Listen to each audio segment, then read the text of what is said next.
Warning: Ryan is not a brony in any way, shape, or form. However, Ryan does like the awesome dubstep that they produce. It's awesome, you should check it out. Really, you should go check it out right now. Link in the description below if you want to check out the awesome music they produce.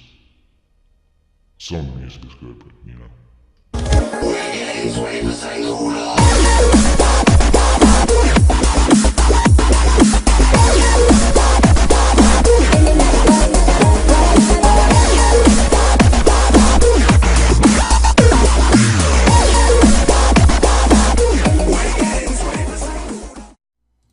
The air was warm, the sun was shining, and every pony in Ponyville was having a glorious day. The town square was bustling and crowded with busy ponies filled the streets. All the pony folks seemed to have somewhere specific to be, all except Rainbow Dash. Her place was in the sky. She tore freely through the air, speeding one way and the next, buzzing the treetops and racing the wind. The blue Pegasus swooped over a schoolyard, much to the delight of the children, then climbed several hundred feet and dove, streaking downward as fast as she could, seconds before hitting the ground. Her wings flew open and she pulled back into the clear blue. Rainbow felt alive. Suddenly, Dash remembered that she had somewhere to be. She was supposed to meet with Pinkie Pie in 5 minutes. Dash had gotten so caught up in her exercises that she nearly forgotten that Pinkie Pie asked her to meet her at the Sugar Cube corner at 3. Pinkie hadn't said why or what they'd be doing, but Dash knew that with Pinkie it could be anything. Dash wasn't sure if she really wanted to go, though. She was so engaged with her stunts that she thought about blowing Pinkie off to continue flying, but Dash's conscience got the better of her. She knew that it would hurt Pinkie's feelings after all. Pinkie had said it was going to be something special, just for the two of them. Dash considered it and thought, why not? What did she have to lose? Heck, it might be more pranking. Pinkie might have found a bunch more fun stuff to pull on folks, and they had so much fun the last time. Dash kicked into overdrive to make up for lost time and sped to her appointment. When Dash walked into the store, she was immediately greeted by her host, who was bouncing in excitement. "Yay, you're here! I've been waiting all day," said the jumping pony. "Sorry if I'm late, Pinkie. I was doing my afternoon exercises and lost track of time," Dash apologized. Pinkie giggled and responded in a gleefully reassuring tone. "Oh, that's okay. You're here now. What's a few more minutes? I've been so excited thinking about all the fun stuff we're going to do today.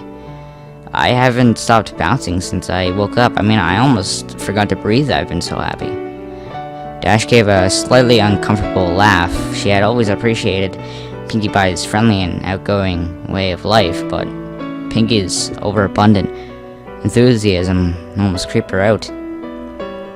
Dash maintained a polite expression. However, if Pinkie was this worked up, whatever she had planned must be good. "So, you ready to get started, Rainbow Dash? I've got everything all ready," the Pinkie Pony said. Dash psyched herself up. "You betcha, Pinkie. So, what do you got planned? We gonna prank somebody? I got a couple of good ones I've been thinking about. Or maybe you've got some stunts you think I should try. Or perhaps making cupcakes," Pinkie happily announced. "Baking?" Dash was disappointed. "Pinkie, you know I'm not good at baking. Remember last time? Well, that's not a problem at all. I only need your help making them. I'll be doing most of the work," Pinkie explained. Dash thought about it for a second. "Well, alright, I guess that's okay. What exactly do you need me to do?" "That's the spirit. Here you go." Pinkie handed Dash a cupcake. Dash was puzzled. "I thought I was helping you bake." "You will be. I made this one just for you before you got here. So is this like a taste testing or something?" "Sorta." Dash shrugged and popped the pastry in her mouth. She chewed a bit and swallowed. "Not bad." "Okay, now what?" Dash asked. "Now?" Pinkie informed her. "You take a nap." Puzzled, Dash opened her mouth, but felt instantly lightheaded. Dizziness washed over her. The world had spun, and seconds later she collapsed to the floor. When Dash regained consciousness, she found herself in a dark room. She tried to shake her head, but found that a taut leather strap held it firmly in place. She struggled to move, but her braces around her chest and limbs glued her to a rack formed from a series of sturdy planks, which spread her legs wide apart. Dash's wings were the only part of her not tied down, and they fluttered frantically while she struggled to escape. As she writhed, Pinky jumped suddenly into her line of sight. "Goody, you're awake. Now you can get started," Pinky stated gleefully. She bounded into the darkness and quickly reappeared, pushing a small cart covered with a cloth. "Pinky, what's going on? I can't move," Dash said urgently. "Well, duh, that's because you're tied down," chided Pinky.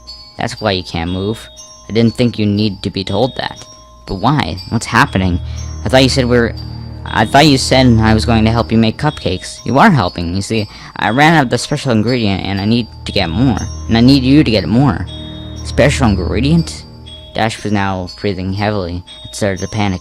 "What special ingredient?" Pinky giggled and responded, "You silly." Dash's eyes widened and her face contorted in fear. Then she started to laugh and said in a voice bordering on hysteria, "Well, you really got me there, Pinkie Pie. I mean, tricking me into thinking I'm going to be made into a cupcake.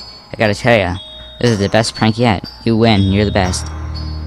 Pinky only yelled even more. "Aw, thanks, Dash, but I haven't done any pranks today, so I can't accept your praise." Dash was struggling again. "Pinky, come on, this isn't funny." "Then why were you laughing?" Before Dash could answer, Pinky grabbed the cloth and whipped it off the cart. On the cart was a tray containing various sharp medical tools and knives, carefully organized and wickedly sharp, as well as a large medical bag. Dash was now in a full panic mode. She was starting to hyperventilate. Her mind raced as she tried to reason with the pink pony. "You can't do this, Pinky. I'm your friend." "I know you are, and that's why I'm so happy that I've got you here. We got to share your last moments together. Just you and me." Pinky was skipping again. "But the other ponies will wonder where I am. When the clouds pile up, they'll come looking for me, and then you'll get found out." Dash cried in desperation. "Oh, Dash," said Pinky, "don't worry. There are plenty of Pegasus ponies to take care of a few clouds. And besides, no one will find out. I mean, how long do you think I've been doing this?" With that ominous statement, the light suddenly came to life and revealed the rest of the room. "Oh no." Dash reeled in horror at the image presented to her. The room was decorated with a typical but twisted Pinkie Pie flair. Colorful streamers of dried entrails fluttered around on the ceiling. Brightly painted skulls of all sizes were attached to the walls, and organs done up in pastels filled with helium were tied to the backs of chairs. The tables and chairs were made of bones and preserved flesh of past ponies. Dash cringed upon seeing the centerpiece of the table nearest to her. The heads of 4 foils, their eyes closed as if they were sleeping, were wearing party hats made from their own skin. With a thrill of terror, Dash recognized one of them as Apple Bloom's classmate, Twist. Dash's eyes darted back and forth, and then fell upon a patchwork banner hanging from the rafters, made from several tanned pony hides. The words, "Life is a Party," were scrawled on it, in blood red.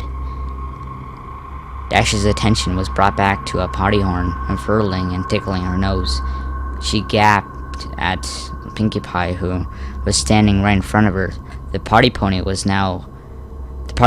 wearing a dress quilted from dried skin, emblazoned with cutie marks on her back. Fluttered 6 Pegasus wings, all of different colors, as the Earth pony skipped in excitement. Her necklace of severed unicorn horns clacked together loudly. "Like it?" Pinky asked. "I made it myself." Desperately, Dash pleaded with the smiling pony before her. "Pinky, please, I'm so sorry if I did anything to you. I didn't mean it. Please let me go. I promise I won't tell anyone." No, Dash. You didn't do anything. It's just that your number came up and, well, I don't make the rules. We can't turn back now. Dash was tearing up. How could this happen? Aw, Dash, don't be sad, said Pinky. Look, this'll cheer you up. I brought you a friend. Seemingly out of nowhere, Pinky produced a brightly painted yellow and blue skull.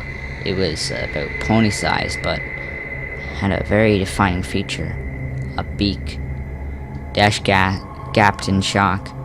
Is that... Hey, Dash, let's hang together. These ponies are lame-os. Dweebs. Pinky mimicked. I caught her right before she left town. Remember when I left the party for about 20 minutes? That wasn't enough time to play with her, of course. I had to wait till after the party to do that. But boy, am I glad I did. It was worth it for the flavor alone. Griffins taste like two animals at once. It's amazing. I know she didn't have a number like everyone else in Ponyville, but when was I gonna get another chance to try Griffin? I probably should have asked where she came from, so I could have gone more, but I forgot. I'll tell you though, she was quite the fighter. She lasted a long time, which was a lot of fun for me. I got the chance to play with somebody other than a pony and try new things. It's too bad that she had a meanie mouth. She said so much bad stuff, I just had to take her tongue out. You know? Bad language makes for bad feelings, Grandpa Dash. Dash didn't have anything to say. She just sobbed and writhed in her tight bonds. Well, said Pinky with an air of finality, that's enough free mincing. It's time to begin. Putting down Gilda's skull, the pink pony gripped a scalpel in the cleft of her hoof and walked over to Dash's right flank. Without any flair, Pinky placed the blade an inch above Dash's cutie mark and began a circular cut around it. Dash shouted in pain and tried desperately to pull away, but the braces held her still. Finishing the incision, Pinky grabbed a curved skinning knife from the tray, screwing up her face in concentration. She worked it under Dash's skin and sliced the hide away from the muscle. Dash ground her teeth as she tearfully watched her flesh peel off. Pinky then moved to the other side and repeated the process on Dash's left flank. Once she had finished, Pinky held up both cutie marks in front of her friend and started waving them like pom-poms. Dash just whimpered. Her thighs burned like nothing she had ever felt before. Placing the ragged patches of skin down, Pinky selected a large butcher knife and walked behind the blue Pegasus. Hope you don't mind. I think I'm gonna wing it now. Pinky laughed. She grabbed Dash's left wing in her mouth and played with it for a few seconds, yanking it back so the sharp pain reignited the fire in Dash's flanks. Then stretching the wing out, Pinky brought the blade down hard at the base. Instantly, Dash screamed and thrashed her appendage. The movement threw off Pinky's aim, and she tried to hit the mark again but missed, and carved a huge slice into Dash's back. Dash, you gotta stay still or I'll keep missing, scolded Pinky as her friend howled. Pinky took another whack and hit her target. She swung again and again. Blood sprayed into the air, but Pinky realized she wasn't getting anywhere. The blade just wasn't going through the bone.